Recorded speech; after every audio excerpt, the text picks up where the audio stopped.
Welcome back to Where You Live with Gene and Tony. However, we are without Tony today, but who we do have in the studio with us is Dan Greenstein from Bernick Lifson. Dan, it's really great to have you with me here today. It's a lot of fun, Gene, although I would like it more if I could convince you that my side of the argument is the right side. Ditto. Right back. Right. And that's why we appreciate each other so much. And folks, we've got a lot to cover yet before the end of the show today. We're going to be dealing with an interesting story now out of North Carolina from the Mount Airy News. That's right. It is Pilot Mountain, or is that Mount Pilot? I think it's Mount Pilot. Mount Pilot, North Carolina. That's right. And we have a homeowner association that's facing a $70,000 expense for the cost of repaving a street. And this is one that the town has maintained in the past, but residents in the neighborhood soon may be getting some relief from the town and the city instead of the association having to have this responsibility. Emil Weishaupt, I think that's how you pronounce his name. Mm-hmm. He said, "I don't think it's our responsibility." And he is a homeowner of the Pilot Echo condominium complex on South Boyle Street. And I guess during a public forum, the Pilot Mountain Board of Commissioners meeting earlier this last week. Officials decided then to place the matter on the agenda for the next meeting and possibly hold a hearing on making the street located on West Main Street part of the town system. So here we have a homeowner association that it looks like a private street, right, Dan? Yes, it is. And that's how it was designated from the very get-go. But now the homeowner said, we don't think it should be our responsibility. That's an interesting comment that I'd like us to get into. Caught my attention. But they're saying, "Hey, I want to give this street back to the city, so that that could be a way for us to save money in our association." Have you heard of this kind of thing before? This happens quite often, and in the story you're reading, one of the key points is that the developer set up these roads as private roads owned by the association. The developer then went out of business.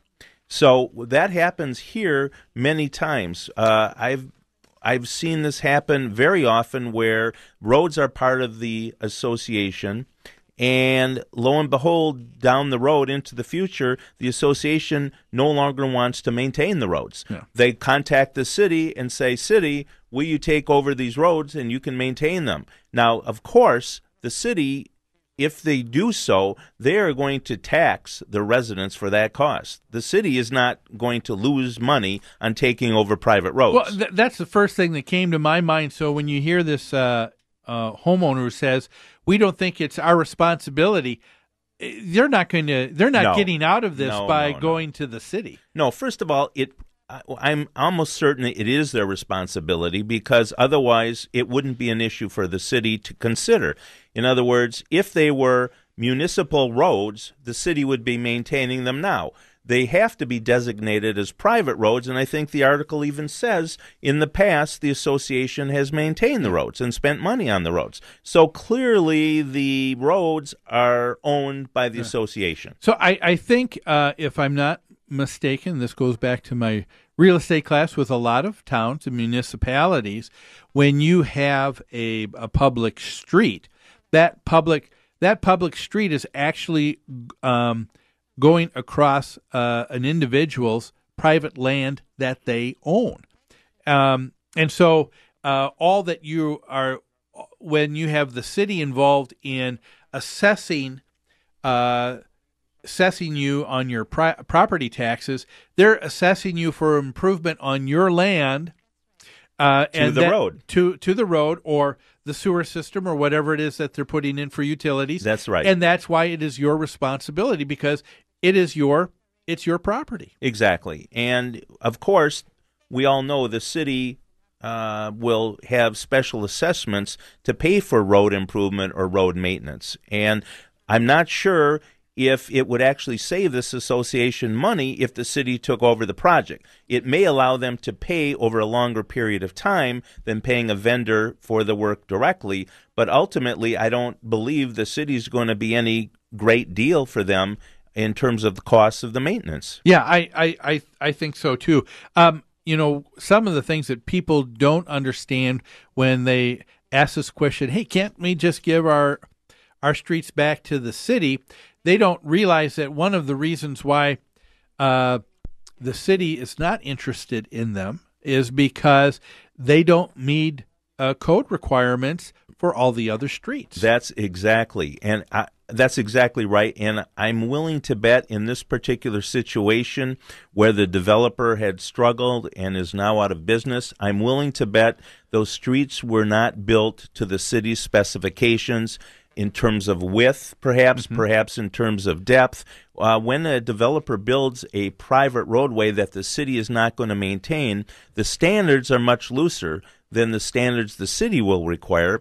And oftentimes the developers build the roads a bit narrower to save on money. Yeah, they're saving on money, and that's part of the trade-off with the city, why they say, yeah, we're willing to not have the same standard because they get a higher density of population, of housing, and so their tax base increases, so that's an attractive thing for the city. Exactly. So they're willing to do that, but they say that's something you're going to have to maintain. So you have a street, you take a look at most city streets, there's usually going to be enough room, so you have at least one lane of traffic, and then an area to park on either side. That's right. In homeowner associations, that's certainly not the case. You get someone parking on either side, you have no way of getting even one car down the road, let alone two. Yet alone a fire truck. And that's one of the key elements that the city is going to look at. Oh, exactly. And that's some of the issues that HOAs always seem to have when it comes to parking. It's not because they want to make things difficult for a homeowner who's got more cars than they've got garage for.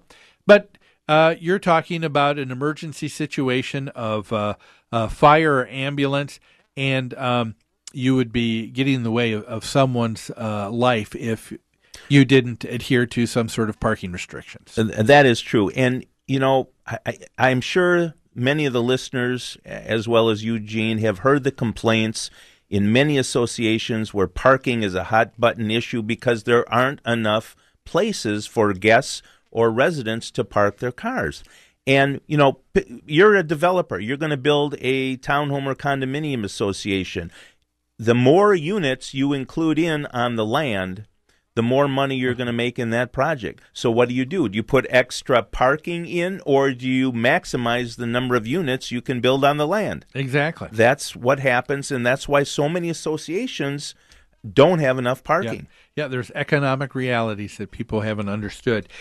You said something I thought was interesting. That is that the only real difference here is whether it gets turned over to the city or it gets stays with the homeowner association, might be in the payback period, but it has nothing to do with responsibility.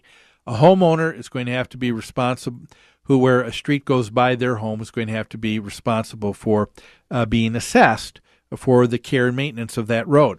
The only difference would be if it were with the city, it would be something that could be a special assessment, is something that goes over maybe 5, 10, 15, up to 20 years. Exactly. To pay. And that could be a little bit easier for the homeowner as opposed to the association, which is got to pay that bill to that contractor now once it gets done. That's true. I mean, the other option, of course, is for the association to try and obtain a loan that can be paid back over a similar period of time. Normally the interest is going to be a little higher, and with a lot of associations, and the banks being a little tight now on lending, it may be a little more difficult. But as you said, either way, either the city or the association is going to be assessing those homeowners for the costs of the improvements. The only thing that other thing that I could see as a benefit would be by having it placed with the city as opposed to the association.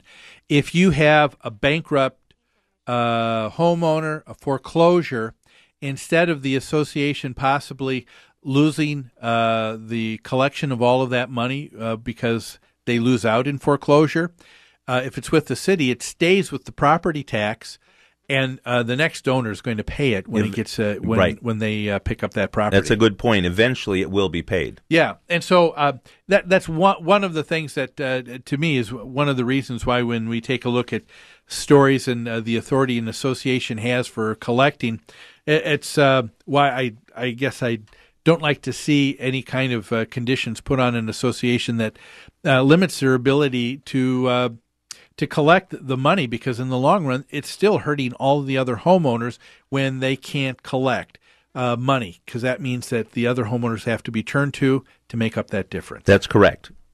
Well, we need to take another break. When we come back, one more segment. Before we go today, we're going to talk about the Dolphin Tower Condominium Association in Sarasota and talk about what's going on there back after these messages.